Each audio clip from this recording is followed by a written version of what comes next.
epekto ng US-Iran deal sa presyo ng produktong petrolyo sa bansa at update sa mga lugar na may 10 peso subsidy sa mga pampublikong transportasyon at ipag-uusapan kasama si Oil Industry Management Bureau Director Rino Abad ng Department of Energy. Magandang tanghali po, Director Abad. Welcome back sa Bagong Pilipinas ngayon. Magandang tanghali sa inyong programa at sa ating mga kababayan po. Director, mula po sa lalagdaang US-Iran deal, ano po ang magiging agarang epekto nito sa pandaigdigang presyo ng langis at paano po ito maaari maramdaman ng mga Pilipino sa presyo ng gasolina at diesel dito sa ating bansa? Unang-una, malakihan ho ang ating ine-expect na rollback next week. Tatlong araw pa lang ho ang trading days this week, pero malaki na ho talaga ang binaba nung per barrel of petroleum products. So, hindi na ho ito mababaliktad, I think, sa laki ho ng adjustment na rollback next week na inaasahan. Hindi na ho ito, napakataas ho ang chance na rollback na ho tayo next week. Director, bukod po sa geopolitical factors, ano po ba ang mga pangunahing indicators na minomonitor ng Energy Department bago magbigay ng full assessment tungkol sa magiging direksyon ng presyo ng langis sa bansa? Combination po yan na umiepekto dun sa components ng ating pump price, no? So, lahat ito ay apektado kung anong event ang merong pakialam dun sa supply and demand. Yun ho talaga ang prevailing factor. Of course, ang reflection nito, direkta ho dun sa product cost. May tinatawag kong premium cost component. Of course, yung insurance and freight. Lahat ito gumagalaw independent of each other, no? At of course, mayroon pa tayong yung foreign exchange rate.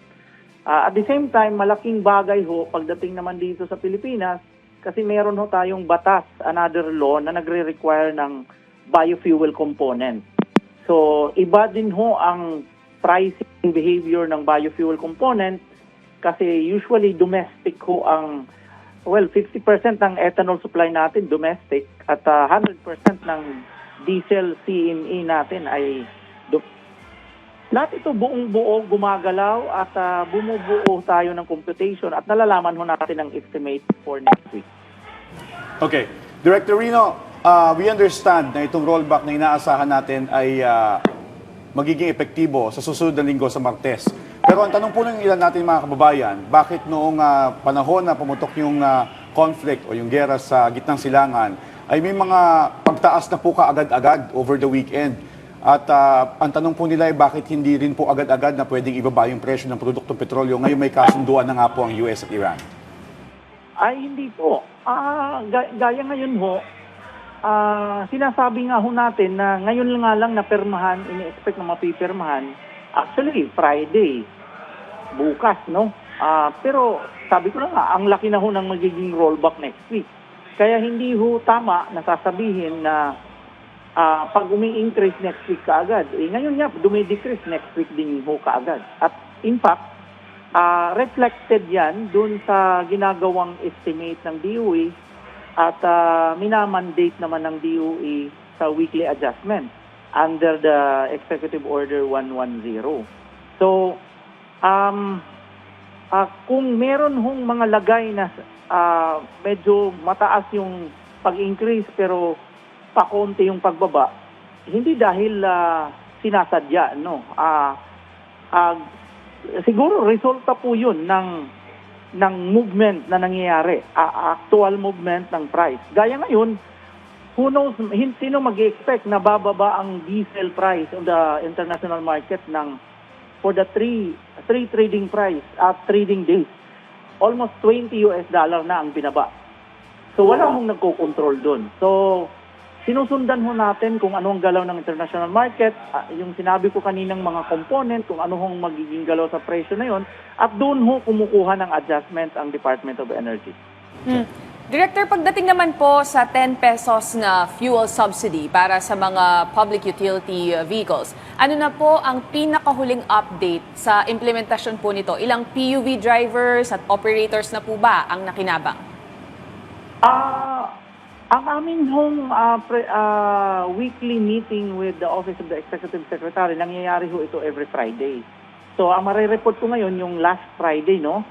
June 10. So, ang June 10 at that time, around 103 million pesos na ang na-distribute ng government through the LTFRB fund, so fuel subsidy fund, to around 62,000, more than 62,000 drivers.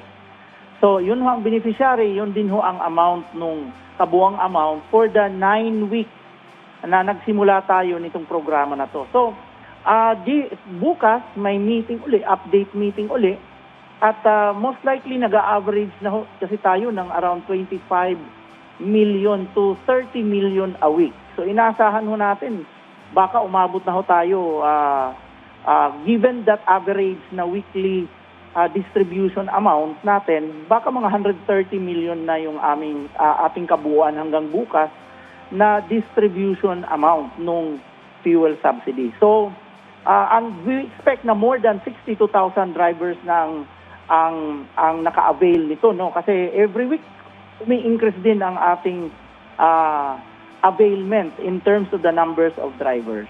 Okay. Director, ito pong nasa 62,000 drivers na nabanggit po ninyo. Saan pong mga lugar ito o meron po ba mga lugar na prioridad sa pagbibigay ng subsidy, lalo na po yung mga lugar na mas mataas ang epekto ng pagtaas ng presyo ng diesel at gasolina? Well, all over the Philippines na ho ito, pero ang observation ho namin, nangyayari ho talaga ang malakihang mga availment sa mga cities and major municipalities. Kagaya nga ho dito sa hawak ng Central Office ng Department of Energy, ang malakihan ho talagang claim ay dito sa NCR. Sa hawak namin from NCR Region 4 to Region 5. But on other places like in Mindanao, nakikita namin sa Davao, for example, the cities there in Mindanao, the cities in the Visayas, like Cebu, Iloilo, doon ho medyo as expected, no, doon ho kasi ang maraming routes identified by LTFRB at maraming enrollees ng ating mga drivers. Sir, may monitoring mechanism po ba ang Department of Energy upang matiyak na ang mga benepisyong ito ay talaga pong napupunta sa mga kwalipikadong PUV drivers dahil ang sabi nyo nga po kanina, ibinababa po o dinidistribute itong pondong ito sa LTFRB? Magandang tanong ho yan. Yun ang naging pagbabago ngayon. Instead na for the past how many years, ang LTFRB ay designed to distribute in cash basis, no? This time, diesel fuel ho. Kaya na-engage ho ang Department of Energy with LTFRB and Land Bank. Ang ginawang scheme ho ngayon is ang pagbabayad ay dinadaan sa isang application system na dinevelop ng Land Bank. At konektado dito sa system, enrolled dito sa system yung mga participating gasoline station.